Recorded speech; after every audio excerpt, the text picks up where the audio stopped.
Okey, kita sambung balik iaitu kita tengok praktis formatif 6.3 muka surat 124.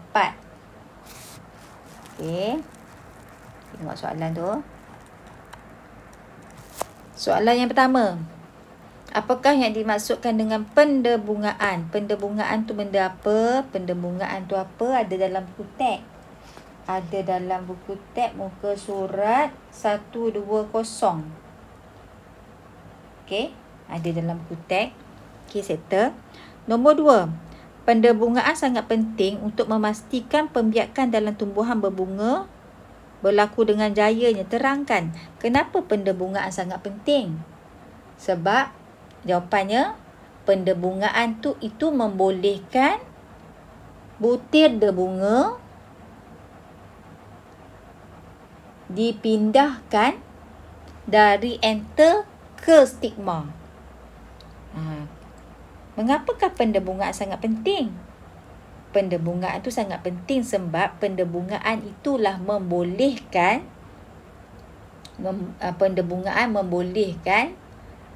pemindahan butir debunga yang mengandungi gamet jantan dari anther ke stigma. Okey, ke stigma iaitu organ pembiakan betina. Kalau tak ada pendebungaan, macam mana gamet jantan dalam debunga tu nak pergi kepada organ pembiakan betina, betul tak? Jadi itulah pentingnya untuk memindahkan butir debunga yang mengandungi gamet jantan ke stigma iaitu organ pembiakan betina. Itu jawapan dia. Semasa pembentukan debunga, nombor 3, sel induk mikrospora membahagi secara meiosis dan menghasilkan tetrat. Okey. Nyatakan ciri tetrat.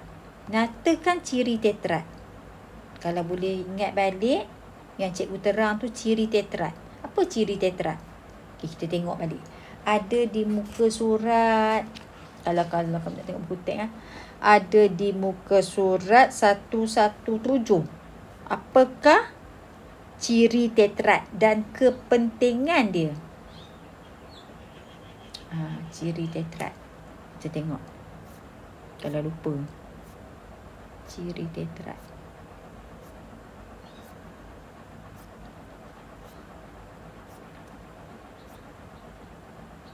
Ni ciri tetrat ni. Yang dah cek lukin dah. Ni dia ciri tetrat ni. Kan?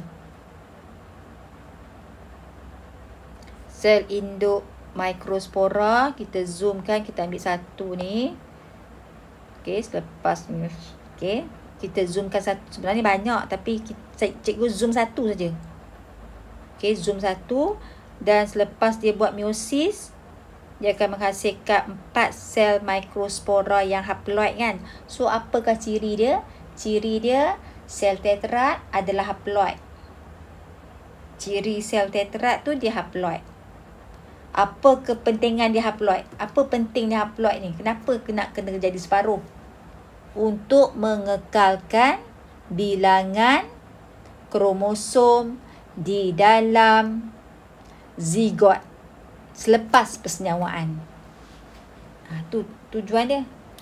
Kepentingan dia. Kepentingan. Kenapa tetrat ni separuh bilangan kromosom dia? Nak kekalkan bilangan kromosom yang diploid dalam zigot selepas persenyawaan. Jadi zigot tu diploid dah balik. Okey. Kita sambung balik soalan 6.3 kan.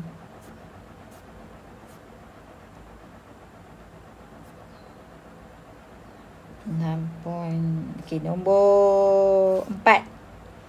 Nukleus penjana membahagi secara mitosis dalam tiub debunga. Okey, nukleus penjana membahagi secara mitosis dalam tiub debunga. Betul tak? Ingat balik tak? Ingat balik tak ni dalam tiub debunga? Mula-mula nukleus penjana kan. Nukleus tiub dekat depan.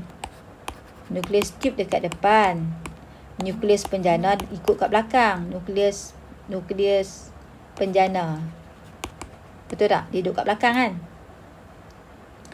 Nukleus penjana ni dia membahagi secara mitosis dalam tube berbunga tadi. Nyatakah kepentingan proses ini? Kepentingan proses ini adalah untuk menghasilkan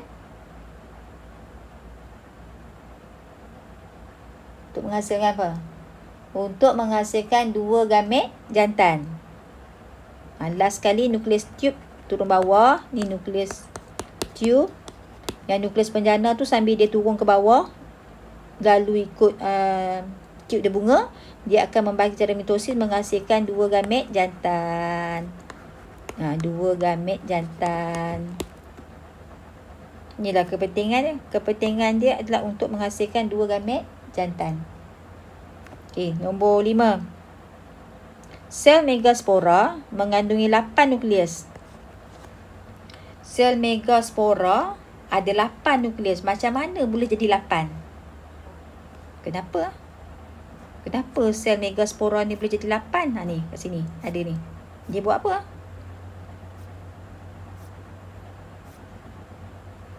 Yang dia boleh jadi 8 tu pasal apa? Tu, nampak ni? Daripada satu ni, dia boleh jadi 8 nukleus. Apa dia buat? Ni apa ni? Berapa kali? 3 kali mitosis. Itu jawapan dia. Sebab ni apa nama dia? Ni nama apa? Ni namanya sel megaspora. Buat mitosis sebanyak 3 kali. Okay, itu jawapan dia.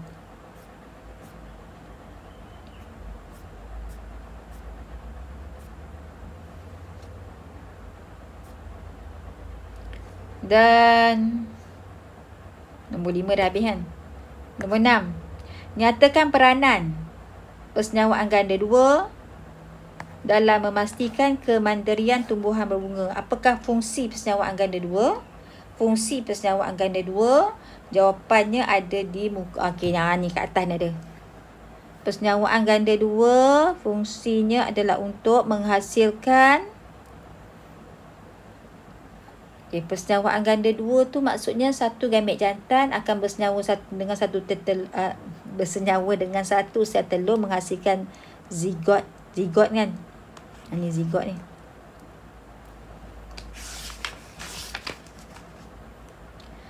Zigot yang diploid.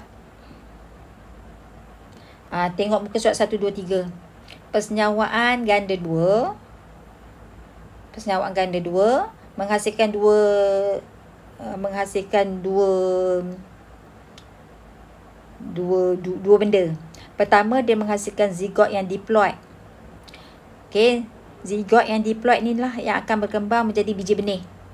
So, soalan dia macam mana? Dia kata, nyatakan kepentingan peranan tu fungsi lah. Persenyawaan ganda 2 dalam memastikan kemandirian tumbuhan berbunga. Untuk memastikan tumbuhan berbunga ni terus hidup, yang pertama aku cakap lah, persenyawaan ganda 2 akan menghasilkan zigot diploid. Zigot diploid ini yang akan berkembang menjadi biji benih. Dan seterusnya akan menghasilkan anak pokok. Yang pertama. Yang kedua, persenyawaan ganda 2 juga akan menghasilkan nukleus endosperma yang triploid. Jawapannya ada dalam muka surat 1, 2, 3. Akan menghasilkan nukleus endosperma yang triploid. Nukleus endosperma yang triploid ni apa fungsi dia? Fungsi dia adalah untuk membekalkan makanan semasa percambahan biji benih. Membekalkan makanan untuk percambahan biji benih nanti. Okey, mungkin awak tak apa nak faham kan? Okey, dia macam ni lah saya terangkan. Okey, jawapan dia sampai situ nanti.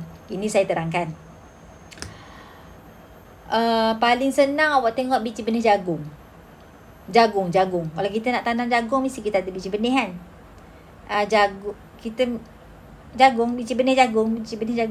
Biji benih jagung tu berasal daripada jagung yang kita makan tu lah. Kan butir-butir jagung tu. Okay, saya lukis macam ni lah, bagi awak nampak. Okay, ni kan tongkol jagung. Ni kata, mana tak keluar.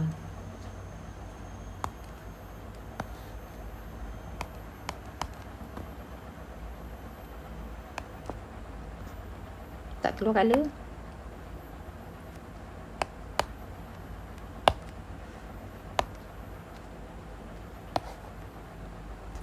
Tak ada pula keluar colour. Okey, terbayangkanlah tongkol jagung. Kat tongkol jagung tu ada butir-butir jagung kan.